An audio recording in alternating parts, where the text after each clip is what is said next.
অধিকার প্রতিষ্ঠা করার জন্য, দেশের মানুষের ভোট এবং বাতের অধিকার প্রতিষ্ঠা করার জন্য তিনি অনেক অত্যাচার নির্যাতন সহ্য করেছেন। আমি তার মাগফিরাত কামনা করি। আরেকটা লোক আমি স্মরণ করতে চাই, আমাদের মরুদ মোশাররফ ভাই, যিনি অত্র এলাকায় জনগণের প্রতিনিধি ছিলেন এবং তাকে সবসময় আমরা স্মরণ করি। আমি তারও আত্মার মাগফিরাত কামনা করি। আগামী 12ই ফেব্রুয়ারি দেশের 13তম সংসদ নির্বাচন।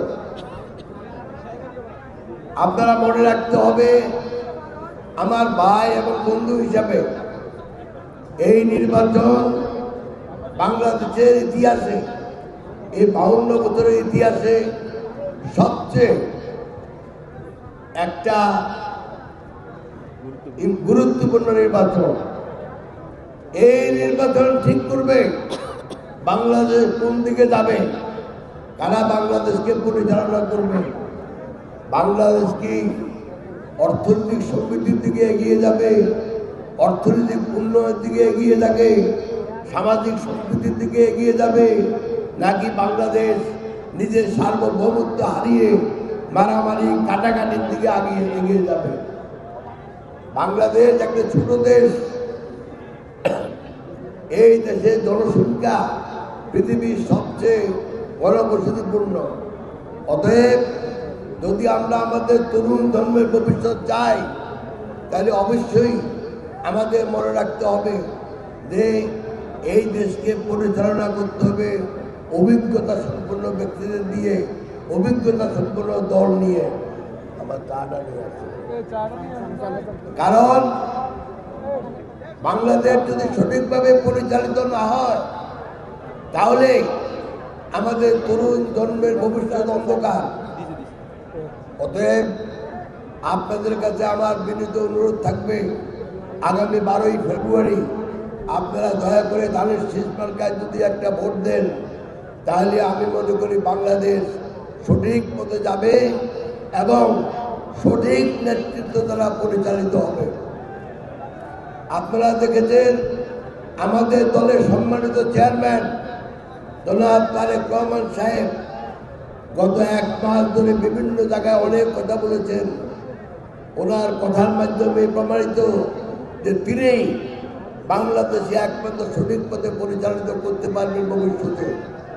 অতএব আপনাদের কাছে আমার বিনীত অনুরোধ থাকবে, আগামী 12ই ফেব্রুয়ারি আপনারা দয়া করে ধানের শীষ প্রতীকে ভোট দিয়ে যদি বিএনপিকে আমরা জয়যুক্ত করি এবং একই সাথে আমাদের তরুণ নেতা জনাব তারেক রহমান সাহেব বাংলাদেশ পরিচালনার দায়িত্ব পাবেন।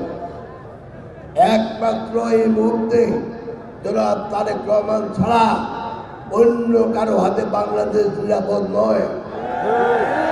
অতএব দয়া করে আপনারা এই 12 তারিখে কষ্ট করে আমাদের রাত্র থেকে 11 তারিখ রাত্র থেকে আরম্ভ করে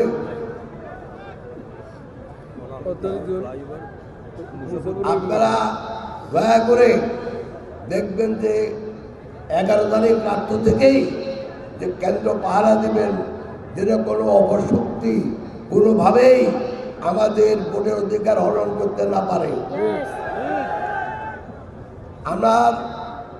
আপনাদের দয়া এবং আল্লাহর অশেষ রহমতে আমার দল, বাংলাদেশ জাতীয়তাবাদী দল, ধানের শীষ মার্কা প্রতীক নিয়ে আপনাদের কাছে পাঠিয়েছে। যদি আপনারা দয়া করে আগামী 12 তারিখে ধানের শীষে ভোট দিয়ে বিএনপিকে জয়যুক্ত করেন, তাহলে সেই সাথে আমিও একটা সুযোগ পাবো আপনাদের সাথে মিলে মিশে আমাদের ফেনী 3-এ আমার প্রিয় সোনাগাজী এবং আমার প্রিয় দাগনভূঞার উন্নয়ন করা। সেই উন্নয়নের মধ্যে থাকবে অবশ্যই আমাদের যেমন লালপুরে ফ্লাইওভার নির্মাণ করা, আমাদের নদী ভাঙ্গন রোধ করা, মুসাবুর রেগুলেটর ঠিক করে নদী ভাঙ্গন রোধ করা, একই সাথে আমাদের সেচ ব্যবস্থার উন্নয়ন করা। সোনাগাজী দীর্ঘদিন থেকে গ্যাস থেকে বঞ্চিত সোনাগাজীর সাথে গ্যাস কানেকশন,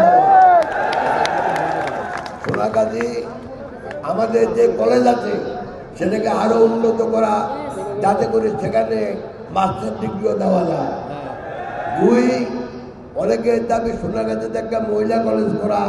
ইনশাল্লাহ আল্লাহ রহমতে আমি চেষ্টা করবো যেন ভবিষ্যতে একটা মহিলা কলেজ আলাদা হয় আল্লাহ রহমতে।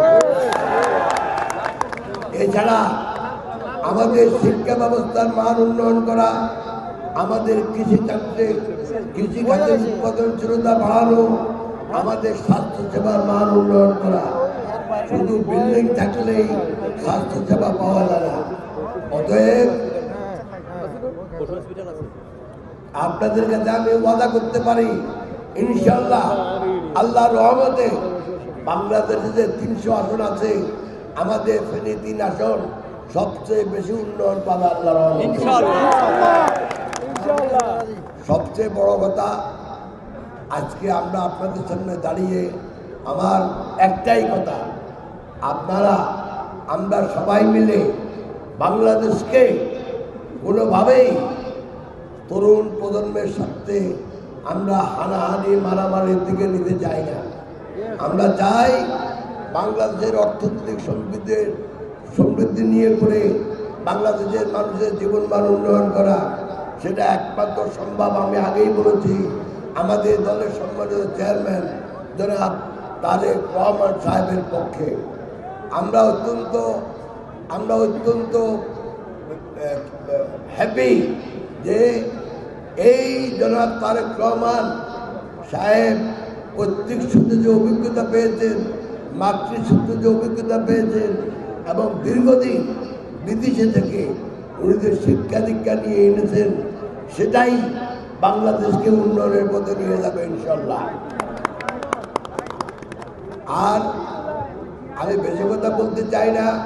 আমি আমাদের নেতৃবৃন্দকে আমি ধন্যবাদ জানাই। একই সাথে আপনারা অনেক দূর দূরান্ত থেকে আসছেন, অনেকক্ষণ দাঁড়িয়ে আছেন, কষ্ট করছেন, সেজন্য আপনাদের কাছে আমি কৃতজ্ঞতা জানাই। আর একটা কথা বলে শেষ করব, 11 তারিখ সন্ধ্যা থেকে 12 তারিখ পুরা দিন এবং যতক্ষণ পর্যন্ত আপনারা ফলাফল ঘোষণা না পান কেন্দ্রে থাকবেন, যেন কোনো কেউই অপকৌশলের মাধ্যমে আমাদের গণতান্ত্রিক অধিকার হরণ করতে না পারে। এই কথা বলেই আমি শেষ করলাম। আসসালামু আলাইকুম।